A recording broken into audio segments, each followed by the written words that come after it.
We now have the Trump trade war officially showing up in numbers in terms of shipping, and news media starting to cover it. Let's take a listen to MSNBC talking about a 50% year-over-year drop at West Coast ports. You are looking at a 44% decrease in vessels year over year coming in. And what's really key here, Alex, are the people that move the containers. You need people to move trade.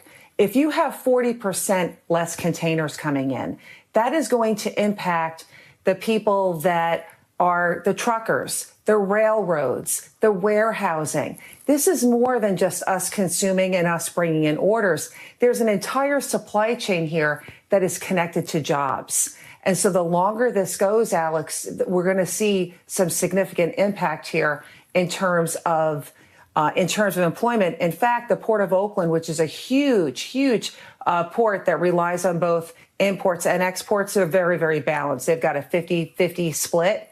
They already started warning on Friday about the detriment when it comes to jobs and the exposure with this. Even if a deal is reached soon, are we in for at least some troubling times ahead? I believe we are. And the reason why is that trade takes time to move, and you also have to order it. The fact that we've had a pause in all of these manufacturing plants. I have had sources tell me in China that there are factories that have literally shut down because they're not making any products for the United States. So if you think about it, remember with COVID, everything shut down and then everything ramped back up. And so what happens is once you hit that unpause button, it's going to be that rush to make the materials and then get the product on the vessels and back here, which causes congestion and raises freight prices. And the West Coast ports are not only gigantic, they're also the first places where these massive disruptions would show up. I think we all got a real lesson in supply chain logistics during COVID, and how, you know, once these things start to unravel. Apparently not all of us. Apparently not all of us. There are cascading effects that you cannot just snap your fingers and things go back to normal. Even if Trump today comes out and says, guess what, trade war over, we're back to, you know, wherever the previous tariffs were with regard to China. If you could put B2 up on the screen, because I thought this was a remarkable visible representation of just how screwed the supply chain is at this point. So this is a map. You can see, you know, China on one side, you can see LA on the other side. And the blue dots are all of the ships. Now, normally there should be, you know, roughly even distribution across this map. And you can see, because so many companies in the U.S. that were planning on importing goods from China said, I can't pay this 145% tariff. This is an impossibility. You have all of these ships and this cargo just stuck sitting in China right now. And, you know, that's the state of affairs that Walmart and Home Depot were warning Trump about, that, hey, we are weeks away, days away from starting to have our shelves be light, starting to have things that are just out of stock. And also, many people have been taking note. Ryan, B1B, guys, put this up on the screen. We are also now officially at the point where Shein, the, you know, low-cost retailer that many Americans appreciate, is massively hiking their prices. So up to 377% price hikes over at Shein. You know, not everything is at that level, but the thick kitchen cleaning towels have now gone up from $1.28, which is unbelievable they cost that, to $6.10. Whatever, blinds, air conditioning, Gap brush, that's gone up 219%. So the price hikes are starting to hit. I can tell you, I personally have seen prices jump at Amazon just over the past couple of weeks as well. And I know there were reports, Ryan, about Amazon sellers starting to take into account these price hikes. Yeah, and the risk for the world is that all of those ships that you saw kind of hanging out off the Chinese coast, they got to go somewhere at some point. And so other countries are afraid that now there's going to be a bunch of Chinese dumping. Like, okay, well, we made this stuff, it's sitting in the ship, can't sell it to the United States because they're doing their thing. You know, who wants a towel for, you know, $2?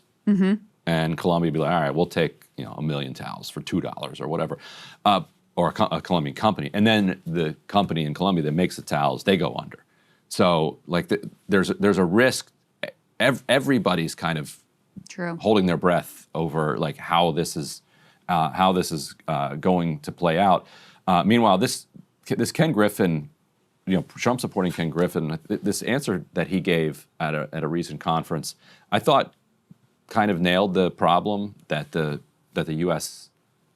what would you call it? The U.S. political economy faces coming out of this, because the thing that really nailed Biden, like you said, was inflation from when the supply chains restarted. Because you can't, because of all of the bankruptcies and all of the clogging, it takes a very long time for that to start running smoothly again.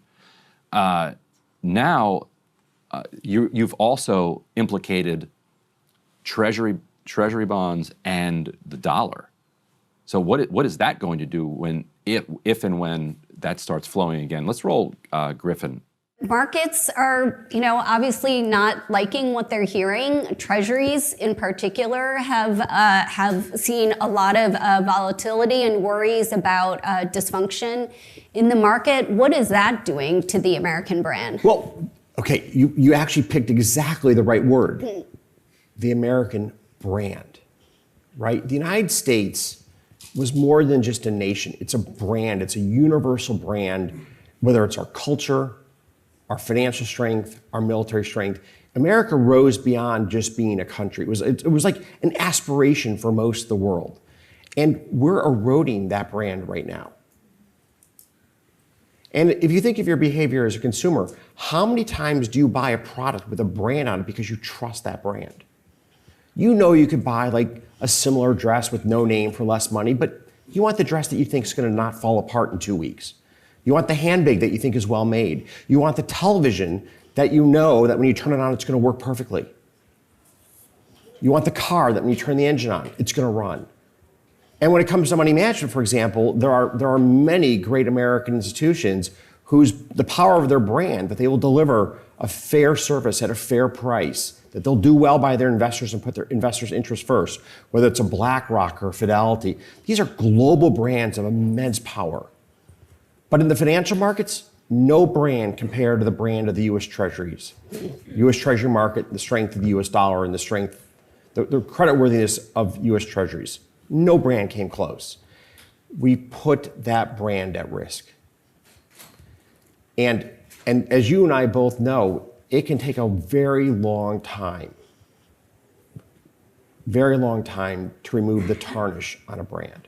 And the U.S. being the kind of reserve currency and this kind of global empire has a lot of downsides, also has upsides for Americans. You can imagine a world in which the strength that comes from that could be the basis for reform and revitalizing the country.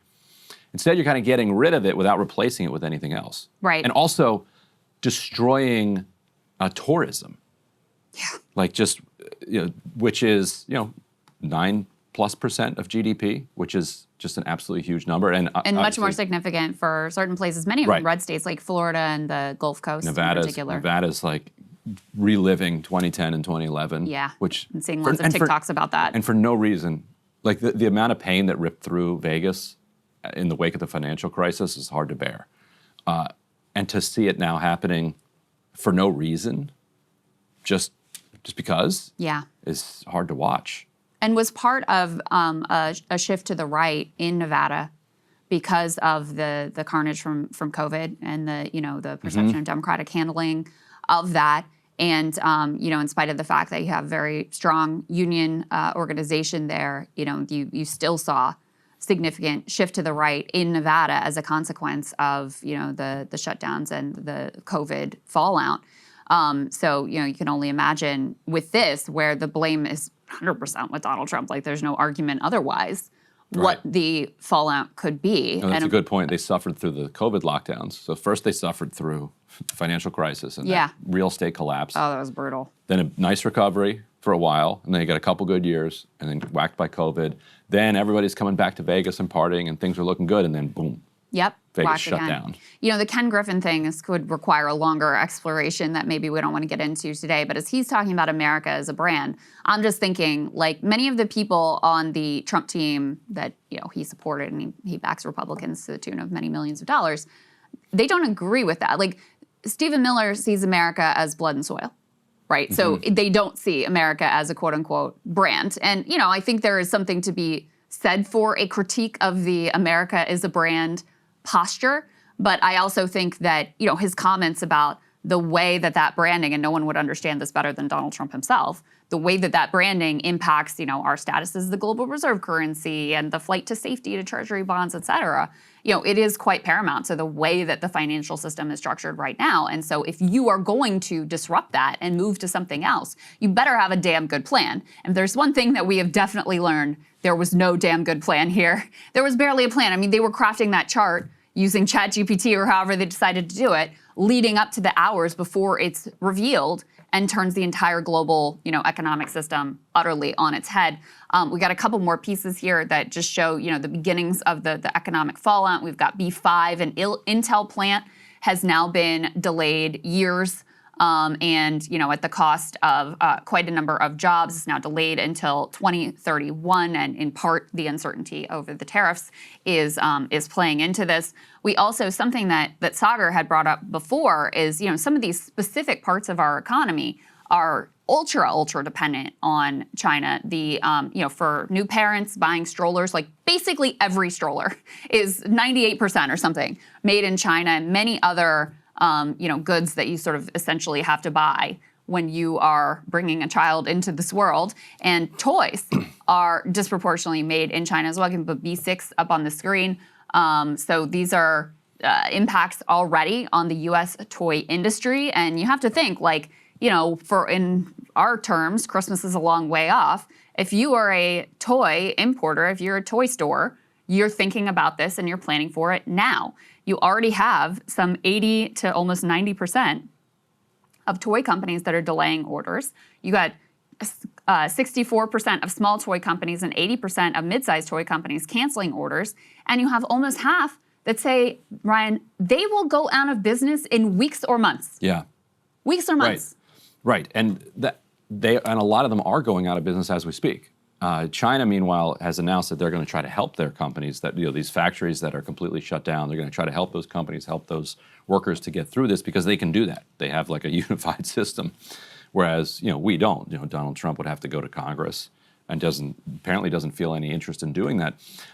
Real quickly on that Intel point, to preempt a counter argument that you're going to hear from Trump supporters over this plant. Well, let's say, this plant was delayed previously. First, it was supposed to be 2020, whatever, and then it was supposed to be 2030. Now it's 2031, and this is, a representative of the failures of the CHIPS Act and of the underlying kind of capacity in the United States to build up our high-tech manufacturing base.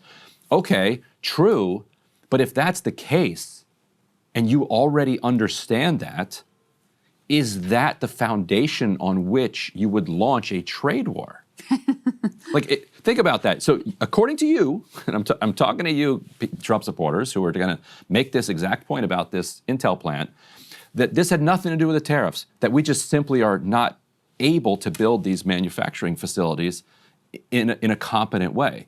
If that's true, and it is, we have a lot of work to do. When it comes to labor force and when it comes to cracking down on these multinational corporations who would much rather do stock buybacks than actual investments. That's true. We've got to get our house in order. If that's true, then why did you just take a wrecking ball to our ability to do that? Why not fix our own manufacturing capacity problems here in the United States first and then launch a trade war so that when market conditions are made better domestically by tariffs, we have the capacity to respond to those conditions and build manufacturing capacity. That would be how you could potentially successfully do that. And the irony is we actually were doing some of that under Biden. The charts are like shooting straight up under Biden. If you go and look at manufacturing investment and spending and jobs and these factories these factories were coming online. We were actually, for the first time in a long time, the recovery out of COVID included more manufacturing spending. The history of economic crises in, modern American economic history has been that when you come out of the crisis, some of the manufacturing losses, they're just gone. They don't come back. And they were able to buck that trend through the Infrastructure Act and through the CHIPS Act in particular, and through the Inflation Reduction Act, which is the dumbest ever name. But anyway, and some of Trump and Biden's tariffs. Yes, like and targeted tariffs. Putting all of those things together, you actually did have a positive trend in terms of rebuilding American manufacturing in some really key sectors for the future. And all of that, they're taking a sledgehammer to. And Trump thought all of that was stupid, Ryan. I mean, he said this. Right. His view was you didn't have to do this industrial policy. You didn't have to give these subsidies and create these incentives for companies to build. You could just do tariffs and force them into it. And jawbone them, call them up and yell at them. Yeah, and you know what? The jawboning, like with a company here or there, that may work.